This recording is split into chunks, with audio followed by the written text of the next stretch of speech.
Hi, welcome back to my channel. My name is Donna, and if this is your first time visiting, welcome. Every Thursday, I upload new content that brings inspiration, motivation, revelation, and restoration to individuals and families. Now, if that's something that interests you, please click the subscribe button so every time I upload a new video, you can be notified. Now, today we will be talking about tough women in my Tough Families series. Now, what that word describes, first of all, it is my acronym for my Tough Families series, TUFF. But that word is an actual geological word, which means tough. And what tough is a rock-like substance that's formed after a volcano erupts. And the magma, the heat, the ash, the debris flies out of that volcano and hits the ground. It melts into something called tuff. Now, there's all kinds of tuff. I even showed some pictures of tuff. So go back to part 1 of Tough Family series, and you will see some examples of tuff. But if you visited Hawaii and you've gone to Diamond Head or you live there, Diamond Head is considered a tuff. And also the Easter Islands. There are, out in the Eastern Pacific Ocean, there's head sculptures that are huge. Oh my God, they're so huge. In fact, just the heads are out of the ground. They found out not too long ago. Underneath the ground is the actual bodies of these heads, these giant heads. That's also tough. And like the sculptures and like Diamond Head, there are many different shapes, many different sizes, many different textures, and some are soft, some are hard tough. Just like our family, some are hard, some are soft, some are big, some are small. It's just the way God made us, individual and different. And so that is what we're talking about. We are talking about tough women, okay? Strong women. How do we become strong women? Well, my first letter, which I will describe today, is T in our TUFF Tough Women series. The T for Tough Women stands for talk to other women you trust, okay? And I'm talking woman to woman here. I will have, in about 5 weeks, I will have Tough Men series and then Tough Grandparents. And this thing will just keep going on. Tough health and things like that eventually. But I wanted to go ahead and talk about tough women today first. The most, I would say, important piece in my Tough Family series, talking, is probably the most important. I like what motivational speaker, author, and life coach Tony Gaskins said. He said, communication to a relationship is like oxygen to life. Without it, it dies. I agree with him 100%. That is how important talking to one another is. I want to tell you about a sweet little lady that my husband and I met. Her name was Grace. And when we were living in Shore Acres in St. Petersburg, Florida, we found a beautiful silky gray, beautiful, beautiful Scottish Terrier. They're worth a lot of money. Well, we rescued, or we picked it up because we knew it was lost and we knew somebody owned that dog. This dog, called Dakota, later we would find out, spent the night with us. And then the next day we found flyers all over the telephone poles. So we called the lady, and her name was Grace, and that was her dog, and that was the beginning of our relationship. Now, I had no idea that Grace had never been married, never had children, didn't have any family, and she was 80 years old. She did not look 80. She did not act 80. She was vibrant. She was sharp as a nail. She was full of energy, and she loved working at the Greyhound racetrack, taking care of the greyhounds. And she had such a beautiful heart, just a beautiful woman. But let me tell you the story of what happened. So when we moved, my husband and I moved back to Illinois. We kept in touch with Grace over the years, and we were like family to her. In fact, we kind of were her only family. And she talked to me all the time. She called me all the time. I called her a lot. And then my husband took a job driving a big rig across the United States, and I decided I would go with him. And I had no idea the paperwork involved in driving a big rig and traveling across the USA. And so I would do his paperwork, and I was so exhausted. Before I knew it, months had gone by, and I had not heard from Grace.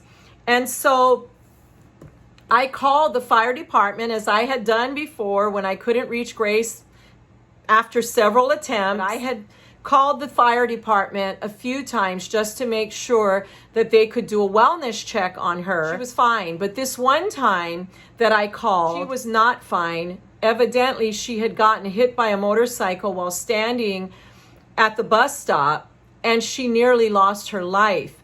And so while she was getting rehabbed or in physical therapy and in the rehabilitation center that they had her in, this center was also so one side was rehabilitation, the other side was nursing home. But I didn't know that. I thought Grace was strictly in a rehabilitation center.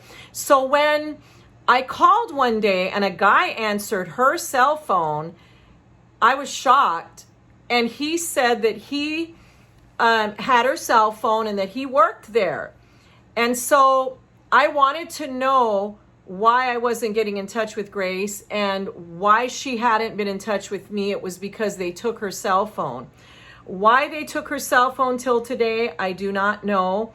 But they took her cell phone, and so she wasn't able to contact me. So I started calling the phone there, and we would communicate that way on the phone, their rehabilitation center. Then one day I called, and Grace was not there anymore. They had moved her to another nursing home. And let me tell you, they wouldn't give me information, even though Grace gave me power of attorney. We couldn't find the paperwork, and she insisted on communicating with me. And so because we couldn't find the power of attorney, they would not tell me where Grace was located. And so I began my journey finding her, and I finally found Grace. So she had been rehabilitated, but I didn't understand why they moved her to another nursing home instead of to her 4-bedroom, 2-bath, beautiful home in Shore Acres in St. Petersburg, Florida. She had lived in that home for 30 plus years and loved it. And so I could not understand why they moved her to another nursing home. And so anyway, I found her. I found Grace just by calling around different nursing homes in different cities. And I finally found her. She was not in St. Petersburg anymore. She was in another city altogether in Florida. And so I finally found her, and we started to talk, and she started telling me things that were going on there. And I started getting very concerned. Some of the things was they were hitting her, she said. When I say they, evidently some of the workers were hitting her. She had been knocked down. She fell. She got a gash in her leg. And anyway, I told my husband and I need to go visit Grace. So we did. We took our vacation and we went to Florida, and we went to see for ourselves. And sure enough, when we got there, the cafeteria worker said, "That's her." I could not believe my eyes. This beautiful, vibrant, bubbly, sharp, smart, outgoing person was sitting in a wheelchair, slumped over, skin and bones, just talking, mumbling to herself.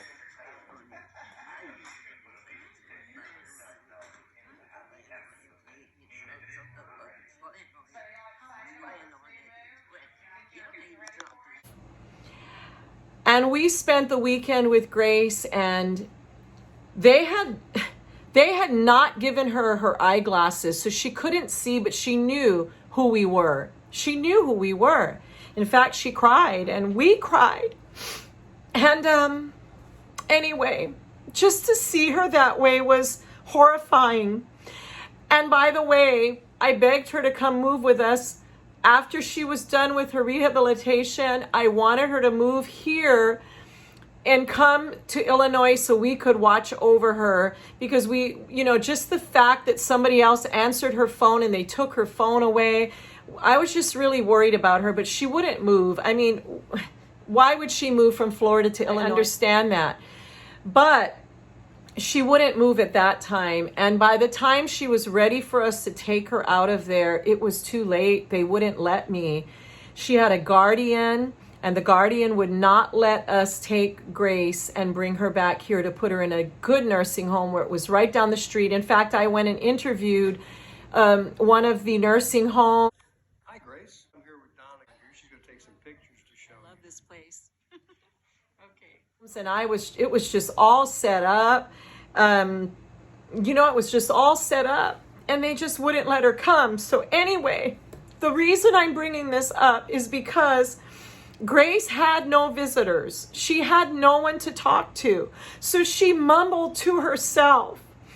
And that is the importance of us having communication with each other, especially with women. We must talk to each other. If you know anyone, any elderly parent or grandparent, communicate with them on a regular basis and make sure they're okay. If you're in the same vicinity, visit them on a regular basis. I mean, she had no one. And so she just mumbled, and her life, just like quote says, communication to a relationship is like oxygen to life. Without it, it dies. And so I wanted to bring that up today. I wanted to bring Grace up and tell you the story about her so that you could see, as women and families, in my Tough Family series, the first letter says talk to one another. Very important. But I want to encourage you to call someone, talk to somebody. I mean, I can't tell you what a blessing it is to have a sister and a mom I can talk to. And even my daughters and family members that I can bounce things off of. Our souls get blessed when we talk to one another. Find a friend, a woman that you might be thinking about right now. Maybe call a friend and say hello. See how she's doing. A grandparent, a parent, just keeping in touch with them. And I think that's so important.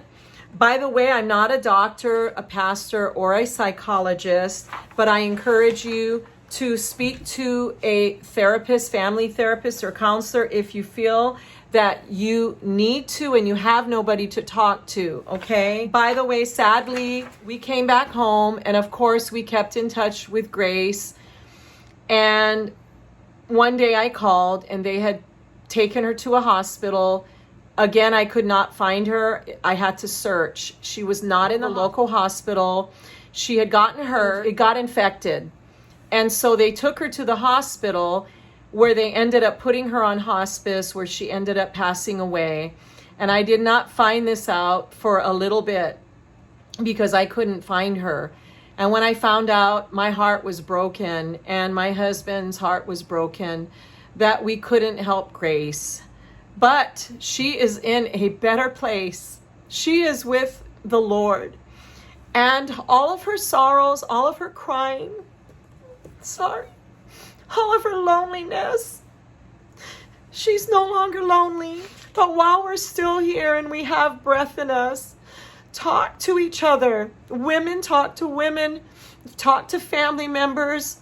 Talk to your elderly parents or grandparents. Keep in touch with them. I want to thank you for visiting with me today. I look forward to next week, and I really enjoy doing this, and I'm so happy that you come and visit. Please comment. Let me know that you're there.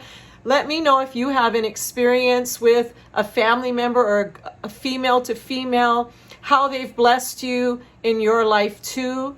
and let's communicate with each other. Let's talk to each other. And until next time, God bless you. God give you strength and courage to speak the truth in love. And I will see you here next week. Take care. Bye-bye.